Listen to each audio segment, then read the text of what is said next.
Hello and welcome back to the National Parents Union. I am Kelly Williams-Polar, and this is the Parent Effect.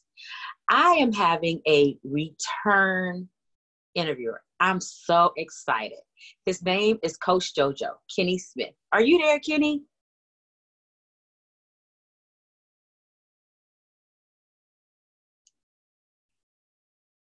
Let's see. He should be coming up in a second. I'm here and I'm unmuted. There you go. How you doing? I am doing wonderful. How are you? Good. I'm good. How was your summer? It went by fast, even though we was in a pandemic. Yeah, this summer has been it flew by as usual, and I was busy, so that always makes it go a little faster. Right. Oh my gosh. So I mean, how have you been maintaining though? Like with the babies, you got your two girls. Yep. Cam right there. She can say hi. Hi, Cam. I've been maintaining. So actually, I've been riding my bike like every day. So, and Cameron's just off training wheels. So we just started that up. But for me, exercising and just staying busy with the girls, trying to stay as busy as I could with them, has allowed this to be a little bit easier. Our family time has been great. And so, I mean, for me, honestly, just been trying to get more active physically because I wasn't as active as I should have been in my own opinion. So that's it. Just being a dad, working on myself and being a dad. This is being a husband, all that. Right. This is the perfect time to get your body in shape. Like, I've been working out so much because I'm like, I got all the time now. You know what I'm saying? Like this, if you have to be off work or if you're confined and you're at home, hi ladies. Oh my God, I'm so happy you guys are on. Smile. Look at these, so cute. And this is the time to get your body and your mind so together and to develop whatever you want to physically, Yes. How you doing, Cam? How old are you? Tell me, how old are you guys again? I forgot. 8, 5. 8 and 5. Oh my gosh. You guys ready to go back to school? Yes. I'm about to be in kindergarten. You're going to kindergarten. Oh my gosh. You want to go? Are you guys excited to go back? They want to go physically.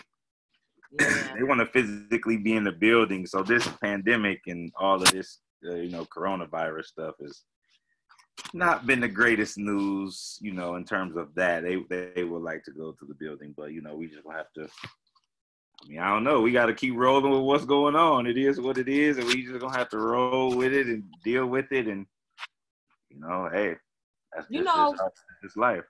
My nephew, and I don't know how true this was. I just seen him yesterday. He go to St. V.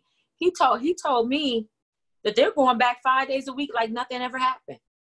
I don't know how true that is. Did you hear that? Information came out today in the recommendations that they don't do that. So I think that might make some schools change. I don't know. Right. I hope not. I hope that they do, got to make some kind of change. You can't just be like, come on here, right? Let's do this. Like that school down in Atlanta. And then they looked up, they got like a dozen people, the students and the staff combined together. It's about 8 or 9 or 10 of them that got sick. Yeah, I think it depends on space. Like for us at APS, the space would be an issue if we were to all return, based on the numbers and the way that the buildings are set up right now. So we just have a lot of factors in a lot of districts in different situations. Like some can accommodate for the space where others are not able to do so. So I don't know, a lot of factors. I want to talk to you. I had mentioned to you, and I'm glad you came on today. I talked about the National Parents Union and how we have this, not we, because it's definitely not me, it's the National Parents Union, it's the big wigs. This time last week, they, put out a big information about the grant. It's a $200,000 grant. Right. And you could just be you don't even have to have a 501c3. You can just, and as long as you're doing something that's going to be innovative and for our kids and, going on right now or anything of that nature, man, you can have anywhere between 5,000 to 25,000. That's huge. Yeah, that's cool. It could provide a lot. So I looked at that and, still kind of brainstorming to see, you know, if it's something that we'll be able to do, because in a perfect world for me, you know, having a nonprofit, I wanted to do something with the parents and the children together. But based on the situation that we're dealing with, I don't know how realistic that is. So I actually talked to someone who is a family liaison for juvenile court, and they do a program called the Parent Project. And basically it's a program designed for, like, you know, troubled teens, but a lot of the core values of the program can be transformed or translated to just, you know, any parent-child situation. So what I want to do is try to see if we can engage some parents to get into that program, because it helps them, like, they learn different things like financial literacy, and they'll learn about, you know, like disputing credit and, you know, opportunities to fix up their credit. And so, and the person that I was speaking with was saying how it's some of those small things that, like, prevent people from that live in impoverished areas or in impoverished situations from having access to things like buying houses and stuff like that. And so if I can help a couple parents navigate some of those issues, and I think, you know, with what's going on right now, you know, maybe they can see light at the end of the tunnel, and it can set them up to possibly do something great after. So that's what, you know, I was talking about kind of with my team, and trying to figure out what we could possibly offer, you know, some of the people in the areas in the Akron area, in the urban area, so that, you know, parents just had access to some new programming and new opportunity. You know, it's funny you said that, especially for like housing. I was just in a car with my mom and my daughter, and we were riding around, and I remember, and I was just kind of like reflecting on when we lived down south, and we lived in North Carolina, when we lived in Georgia. She smiled, she's so cute. And there's so many nice areas, just all Black, and the homes are new, they're beautiful. And I don't know if we too much have that here. Well, it's funny. When we did that case study in 2014 in the summertime, and we looked at, like, we found more information on redlining and things like that. So I think you just had a lot of situations that were at the time legally segregating us, and we still see the results, and it still hasn't even bounced all the way back yet from that. So isn't that something? And that was when did you say that was? We looked at it in 2014 because we were comparing community centers in the city versus community centers in the suburban areas. And so that prompted us to, you know, look back at redlining and just a lot of the discriminatory practices that were in place for Blacks at the time. And so the kids offered, like, they came up with the solutions. It was actually great. They came up with the solutions, and they offered suggestions to city council in terms of how they could, you know, combat that stuff. And so Eric and I have actually been talking about that recently, because it's something that, you know, could be great for teachers to use as a resource. So I don't know, we'll see. Hopefully teachers are understanding the importance of and teaching on some of that stuff. Yeah. So that we can bring it to life. Explain to some of the parents that might not know what redlining, they may not understand exactly what it is. So if you could just kind of explain to them what that means. Basically, it was just a period of time when they segregated the neighborhoods, and Blacks weren't allowed to obtain mortgages in certain areas. And so it was a way to basically handpick who was able to live in certain areas. And so it's called redlining because you could literally draw lines of where the African Americans were allowed to purchase homes and in what neighborhoods. And that's why you have, you know, the segregated communities in a lot of cities that you have right now, because African Americans at the time weren't able to obtain mortgages. And it's funny you said that too, because I don't know, you know, you're young, so I don't know if your parents if you guys ever really talked about census or whatnot, but there was a time when I was coming up where they were like, we're not doing a census, because they want to know where you live. They want all your information. And I think it linked to that red line, you know, to try to keep Yeah, like being manipulated, and you don't know what people are really trying to do. And, you know, you just always kind of have your guard up because of all the practices that were said to be in place to help, and they, you know, they really weren't. So it was to hurt us, if anything, to try to keep us down. Yeah, and it's important now for us. I think that it's important for the young people. Like, you can take a situation like that and then ask them what would they have done, or if that was going on right now, which it is in different ways and forms. Like, what would you do? How could you change it? And now you get insight, and they can kind of help create what's going to be next, because they're going to be the next leader. So I think that it's important that we start engaging our youngsters into problem solving, because they have answers. They just need their voices heard. They just need their voices heard. And with that census thing, like right now, the census that's been coming around quite often for what? Yeah. Since the beginning of the year. And I haven't felt it out yet, just because of that. Just because I'm like, I don't know. I don't trust. I still don't trust. I'm like, why y'all want to know all this information? I'm still like on the fence. And even though it was some time ago, it still make you worry. Like, well, why you want to know exactly where I live and what I'm doing? And, it's just like, why? The amount of people in your household. Well, we've used it. I remember Ancestry or something of that nature was using it when we went to the Underground Railroad Museum in Cincinnati, and we took the girls. My wife was able to that's how we were looking up like our family trees and things of that nature, old census records, trying to figure out like who was in the home and things of that nature, because the family's being separated and things like that. And you're trying to piece together your tree if you don't know about that. So it was, was in Cincinnati. Yes, this was in Cincinnati about, I don't know, maybe about 8 years ago. That was probably around like 2012, maybe. We went down there. We took the girls to the Underground Railroad, the Freedom Center, Underground Railroad Museum. And we went to a college basketball game. So we took them on the college campus. And it was just like an experience for them to go to the Freedom Center and go to a college and go to a game and just kind of get that experience at a young age. So forgive me if I know I'm trying to understand this. Okay, so why Cincinnati? Like, would you have been able to find that out here, or why Cincinnati as far as finding out your lineage? That's just, they just had a room dedicated to that in the Freedom Center, and so we just we did it. You were able to access it, as long as you had the internet, but we just did it there because it was just a part of what the Freedom Center offered. Oh, okay. That's pretty cool. I'm gonna have to check it out. Do they have something like that here though? No, it's just, for here, historically, we don't really have any monuments right now other than, like your John Brown, type situations, but not a museum to the magnitude of the Freedom Center. We don't have anything like that here in Akron. Right. I didn't think so.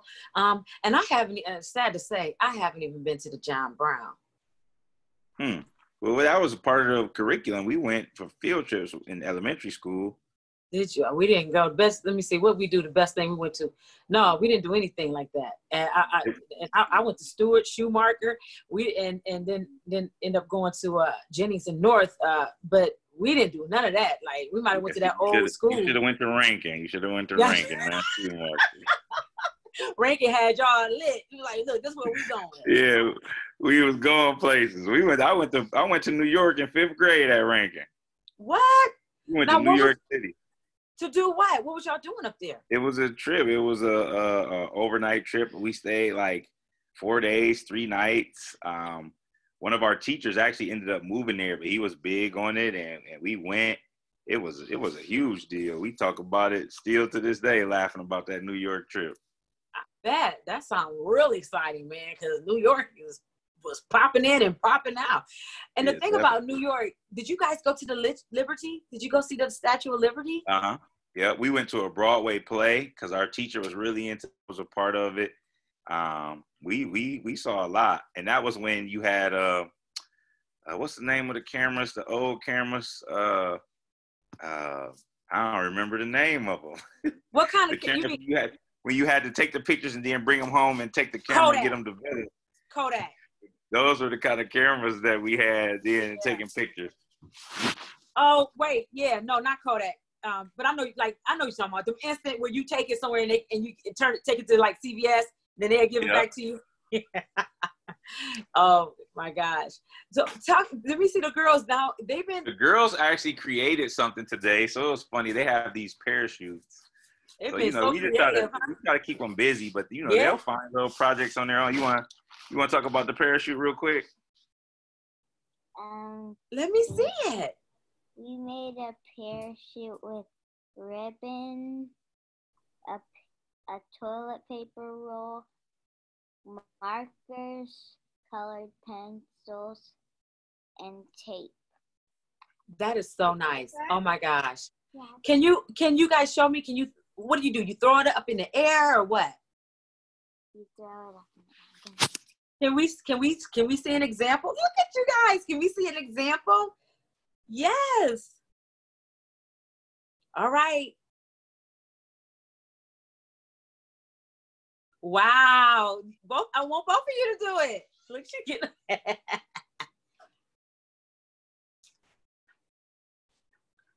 Whee! Wow. I can see the resistance there coming down. They've been flying them from the top of the stairs and, just having a blast. And it was something that they just created. I mean, it's interesting watching their creativity and just things they've been doing. So they'll do stuff like that and, just let them go and have fun and explore and come up with things. And, hey, I like it. Right, absolutely. That's fun, watching them grow, watching them. I mean, from the beginning, from when all this stuff happened to now, I'm sure they have excelled even much more since even the beginning of all this, just being at home with you and your wife. But I wonder, what was that? Was that yesterday when she was on the she was riding around the parking lot with no training wheels? That was a couple of days ago. We went and practiced today though, so we've been doing that too in the morning. That's kind of been our way to start. And it's funny, I've been thinking about that, like just starting the day off with something active will be so beneficial for our young people. Because at first we were waking up at 9, so that they weren't sleeping too late. And then we're like, well, school's getting ready to start. So we changed it and kind of tried to get back to normal time. So we were getting up at 7 and then they would eat. And then we would leave the house like 7:45 and we were going to it's a real big church around the corner, that really big parking lot. And so we were doing that. And just I think it helped just to do something active in the morning, get some early fresh air and just ride. And so we did it for about 3 days straight. And then, we had some family, we have some out of town family and things in town. So we weren't able to continue, but we started back today. And yeah, so we're getting there. Yeah, that's so much fun. I know, like when I get up in the morning and when I get up at 6:30 and I out the door by 7:25, 7:15, because I want to be on the track by 7:30, so then I can finish by 8:30. So what I do is I get up, go do that, I do like a 45 minutes to an hour routine, just walking, and then off to the corner, maybe I'll do some sit-ups. I mean, no sit-ups. I need to do sit-ups. I do jumping jacks and I do jump rope, something like that, and then I can continue around. But let me tell you, it's so mental. It's so good for your mind to be, to do that, to just be out there and I'll be with the world, like I'm with nature, and I'm just, I'm in my thoughts, and I can't be in my thoughts when I'm back at home. I mean, I can, but when your adrenaline is pumping and it's just you and the elements, and that's everything. Yeah, it is. So that's been a big deal, and I needed it. It forced me to get back to doing something consistently. So I'm excited that I've still been able to do that. And I'm just excited on a lot of things though, man. This time has been really good. So hasn't it? I mean, you at first, when it first happened and we were at work and then they were like, it's time for you guys, you just have to go home right now. And I'm like, what? Excuse me? What's going on? Right. It was crazy. But like you said, I've been able to utilize it for good. Yes. And to be able to utilize that, you always take something that you might think is lemons and turn it into lemonade, so you can become more creative and understand how the world. We'll never understand how the world goes, but at least have a better understanding of how you are internally. Yeah, if you understand you, then you're not in the world anymore. You be on a different level. So it's important for you to figure out you, instead of trying to do everything for everyone else. I think it was a great time for everyone to it still is. So for me, like just back working out consistently, doing things that, sometimes we want to do it, but we always find ways to maybe procrastinate and things like that. But I think I hope a lot of people have gotten the chance to connect with their kids. Like, you know, I know it's a lot of difficult financial situations and things like that going on right now, but I just hope that it's been a blessing in that form in terms of people being able to have more conversations and just more time, because that's all kids want is time. Like, they want you.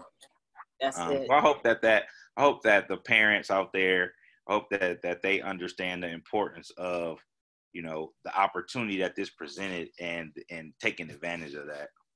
You know, it's funny you said that. So I got to tell you a quick story. So yesterday, my daughter went outside, and it was in the evening, so it was like the sun had went down, and I was nodding off. I always nod off really early because I get up so early. And she comes running in the house. She's like, "Ma, it's some babies outside, and they're outside in the street." And I'm like, "What?" So I had to run outside in my PJs trying to figure out what's going on. It's kids. Like, one couldn't even say nothing but "mommy."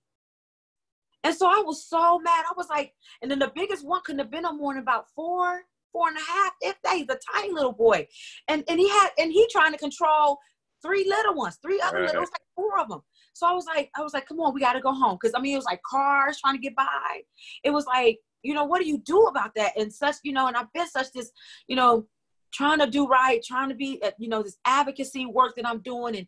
And now I'm into this anti-sex trafficking with these children, all these different things now. And so when I saw that, it almost blew a cap. Right. You know what I'm saying? Because, I mean, weird people are just walking around. They seeing these babies. So it's like, yo, come on. I said, where do you guys live? Come on. And so I went to their house. The lady in there just on the phone, cooking loud. And so they go in the house, and I have to knock on the door real hard. She come to the door, and my daughter she bring up the baby because the baby couldn't even barely walk, still in diapers. And we were like, they were down the street, or they were far, right? They weren't nowhere near home. And here she is. She was mad. She got irritated with me. She was like, I told them to be at the door, like in front of the door. What? They're babies. Right. What? They should never be outside, you watching them. They should not outside. You don't have them outside. I was so mad. And I wanted just to yoke this woman up. I was like, what is your issue? Like, kids get taken all the time. Them babies, no way, they wouldn't even have no voice to even scream to nobody. They just wanted to snatch them up. Right. And so, yeah, so I just, you know, that, look, I could go on a tyrant right now about that. Because that's like that's like that scene from Boys in the Hood. Because so not trying to one up your story, but that definitely happened down the street from my mom and dad. Like, we were all sitting on the porch, and that literally just happened. Like, that same thing just happened. Yeah. No, I'm not even talking about the dog situation. I'm talking about when they were just down the street by themselves. Were you outside for that? So I mean, like, so I don't know. Don't they just make your blood boil when stuff like that happens? Well, it just makes me want. It reinforces something that my cousin always said from me working with kids, and she loves it. And it was like, I mean, at the end of the day, and she believes this. Everybody looks at it differently, but I have a cousin that believes in the parents, because like you can change a kid, and you are trying to give them new perspective, but then you have to send them back to the environment that they're from.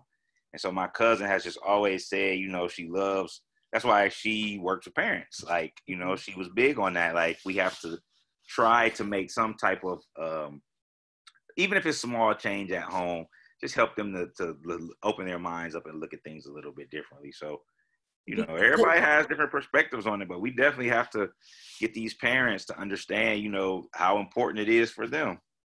Exactly. Because and I'm glad you said that. That makes me feel a little better too, to try to look at it hindsight. But because I was this close, I was gonna call CSB, like really I was. And my daughter and my mom, they was like, man, then the kids get taken away. Then they're in an environment that they don't even know. Then it can be abused and that. So it's like, what do you do? You know? And then, so I was like, yeah, I guess, you know, they get into a situation that's worse than where they're at, you know, right. It could possibly be. Right. What do you do when stuff like that happens, you know, but go off on the mom? That's it. Tell it, because I feel like kind of like going back over there now tonight and just saying, listen, lady, if you need to do something and you can't watch your kids, come get me. Right. If it's 45 minutes, I'll watch them. Right. But don't just have them just go for what they know, because they're babies. Right. Versus calling CSB, I guess, Yeah, or whatever. And that, that's like the village, and it might take that, and who knows? You never know. Right, exactly. So I'm glad we just made that. Maybe I might make an executive decision to stop back over there. So, because I was heated. But anyway, I want to ask you, how can people find you on social media? So you can find me on Instagram at Akron _Coach JoJo, because my coaching here in the city and my nonprofit at Akron Coach JoJo. And then you could just follow Ladies First Akron on Twitter and Facebook. And so what we've been doing over the past couple of weeks, actually we're about a week and a half now, we've been doing like a campaign of just showcasing our girls, because now it was our 10-year anniversary this year, and Saturday that just passed, the first was supposed to be our celebration, so we weren't able to have it. We didn't want to do it virtually, so the girls have been submitting videos of their experience, and it's just been so powerful to hear them, because I can say something, but it's better to hear from the actual participants. So our Facebook page and our Twitter, but our Facebook page has had every video so far. We're going to just keep putting them out. Awesome. And just you can listen to the young ladies and hear, how they feel about it. Now they're in college, and one just graduated from Ohio State yesterday. Wow. Miss Tamira's daughter graduated yesterday in 3 years with 2 bachelors. So, we're starting to see the fruits of 10 years, just come back, and, some of them want to come help coach, and it's a beautiful thing. So yeah, and then I'm gonna be coming on again, because I'm working on some things. I don't want to share too much yet, but okay.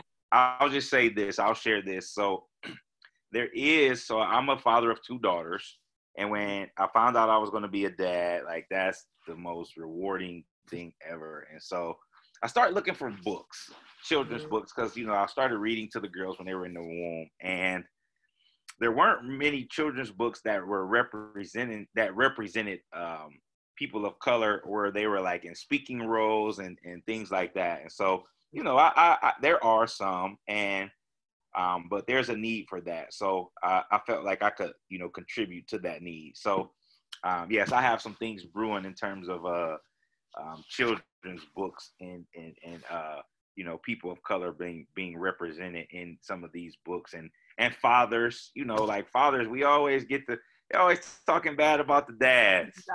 There's a lot of dads out here doing a lot of things positively. So we can change the narrative. So instead of complaining about it, like, do something about it. So this quarantine has allowed me to tap into one of my talents. So I can't wait. I'm excited. I can't when I get this email that I'm going to get at the end of the week, I'm going to be contacting you like, yes, I'm ready to let people know what's going on there. But it'll just be an opportunity to have some family time, some reading and family time. So I'm excited about it. I'm excited about it too, because I know how creative you are, and I know how passionate you are as a dad, as a husband, as a coach, and so I could just imagine what level this is going to be, that you're going to be this author instead of author. How are you going to say Arthur Kenny or Arthur JoJo? I don't know. I don't know. I've on my Instagram, it's been Akron Coach JoJo for the longest, but for this, I just know, even though basketball allowed me to just go so many different places and see the world, this is going to be another avenue. And I've been preaching it to the girls for 10 years now. This will be something that I'm sure that it'll take me to various places and do various things. In basketball won't even be a part of it. It'll be using my mind. So it's just a beautiful thing to think that we've been preaching that to the young people for all these years, and now they can actually see it. So who knows? We got a little author right here who has a book written. I heard. You got to come back on and read your book. Yeah, that you're would gonna be. have to. So we're in the process of getting hers together as well. She wrote it's a pretty powerful book, and she did it on her own too. Like she saw some of the stuff that I was doing, and she's like, "Daddy, I want to do it." And I'm like, "Well, do it." And it has a pretty powerful message for. I mean, she wrote it when she wrote it. She was how old were you when you wrote that? Do you remember? Yeah, I thought so. She was 6, and so for a 6-year-old to have the message that it has behind it, I thought that was pretty cool. So, Right. we got some things brewing here. I remember that, but what was the theme of what was the plot of that? I can't remember what was it about a little bit. You want to tell what your book is about? Wasn't it about your daddy? I can't remember. It's been a while. What was it? Come back. The one she got about kids. Oh, okay. Kids fall down sometimes. Beautiful. But it has a message behind it, and so that's cool. So allowing them to be creative and tap into that. So that's going to be fun to see her stuff come forward as well. So absolutely. Kids fall down sometimes, but what do they do when they fall down? They get back up. They get back up. Oh my goodness, you guys are just little geniuses. I love your kids. I love your family. I miss your wife. I wish she was able to be on, but I understand that she had to work. Yeah, so quarantine has been good for us, and we've grown stronger in this bond, and we're gonna keep on now. So now it can't be when we go back to normal, like you just turn everything off. Now it's like, okay, this is what's supposed to be happening anyway, not just in my family. To you guys out there, it's supposed to be, close. We're supposed to be sitting down together at dinner and talking and laughing and talking about our days and all of that stuff. We got to get back to some of the things that we were taking for granted. Absolutely. And I don't even know if it will never be normal. Not for us. I think it's just going to be a new normal. You know what I'm saying? Like, because definitely. We still got another, they were, when this all began, they kept saying it might be 18 months before we get back. And you got to think, man, so what? We only 6 months in? Right. So we still got a long ways to go before we even touch the surface of what, and if it keeps going up and down, it's like, dang, can we all get along at least in that and respect one another and try to, do what we're supposed to do as far as wearing the mask. And even if it's not for yourself, it's for an elderly person or someone else that you're around. You know what I'm saying? Like, it just make you wonder when you see all that nonsense online about people saying that's not, like they're upset because they got to wear a mask. Well, think about it's so funny too. Another thing I've seen is just so much fake information. But do you remember what we did in the classroom that year when Harris had that project that we all did in terms of fact checking credible sources?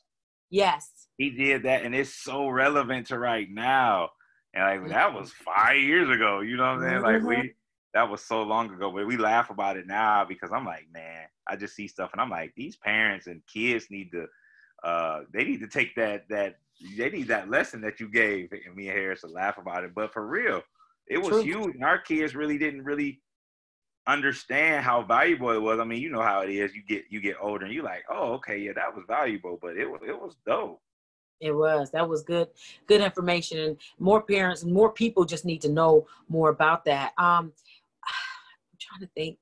I know that, well, first, before I go on, I always like to say thank you to people that come in, that view the Parent Effect with me and listen in to National Parents Union. I always give grace and I always give thanks to the listeners because they can do anything in the world that they want to do, but yet they come and they listen in and they see what we're talking about. And we always try to talk about what's relevant and what's, just being a mom or dad or a grandparent or administrator or a teacher. So we just regular people, and we just love being able to connect with people like you, JoJo, and your beautiful family and stuff. So I always want to say thanks to the people who listen on Facebook Live. I do want you back on as soon as you get that information next week or at the end of this week. Tell me, and I'll have you back on next Wednesday or next Monday, whatever. Yeah, I'm excited, man. It's going to be pretty fun. A new journey a new life journey, you know, and you know, in some uncharted waters that, you know, open up some different doors and different experiences. So, you know, I'm open to new things. And before we go, now since you are having another season of your all-girl basketball team, right? We will, but I don't know when. Okay. I thought that we may be able to do some things in September, but after that information came out today, when they recommended that no one do face-to-face schooling, you know, we're not going to do much. Our board is like, you know, don't do too much, especially with the younger ones. Now, our high school team was active during this time, not at the beginning, but as time moved on, they were a little more active than everyone else because, you know, those girls are getting ready to be seniors and we're still trying to get scholarships. We didn't do much at all with the youngsters, like Camille's age. We had the babies and, you know, we want them to be safe. So as soon as, you know, we get a little more clarity of what's going on, we will do some things. But right now, everything's just kind of on hold. And we're waiting to see how we can react and do some things on and off the floor. But right now, we don't have anything scheduled currently. We're just kind of waiting it out to see how everything goes. Okay, cool. So I just wanted to make sure, because if you did have any information about that, I wanted parents to know that are local about registration and all those different things, but you have all that on hold. But since we're talking about basketball, I had went out of town, and this was like I went out of town and I was down in the area where it was just like they were showing sports and they were showing LeBron James. They were the game Lakers. They were playing some team, but I knew it was LeBron. You know, I know him. So, right. So I'm watching the game, and it was all virtual. See, that's the first time I had seen it. You know, so I'm looking at it, and it was just the virtual fans.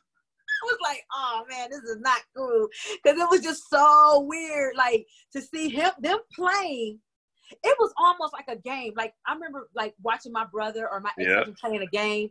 That's really what it kind of looked like to me. I don't know. It was just weird because you could see the big boxes and it was just their heads and then I was cracking up. Did you see it? Yeah. They put the I Promise kids in there.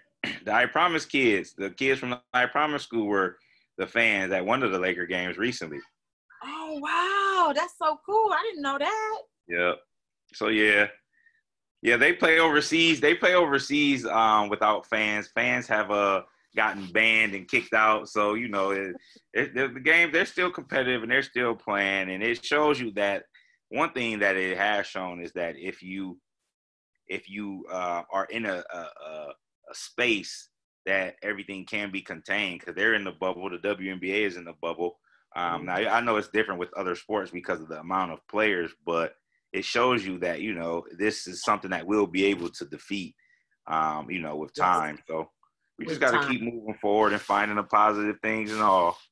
Right. That's it. That's right. All right. Thank you so much, JoJo, for coming on, Coach JoJo.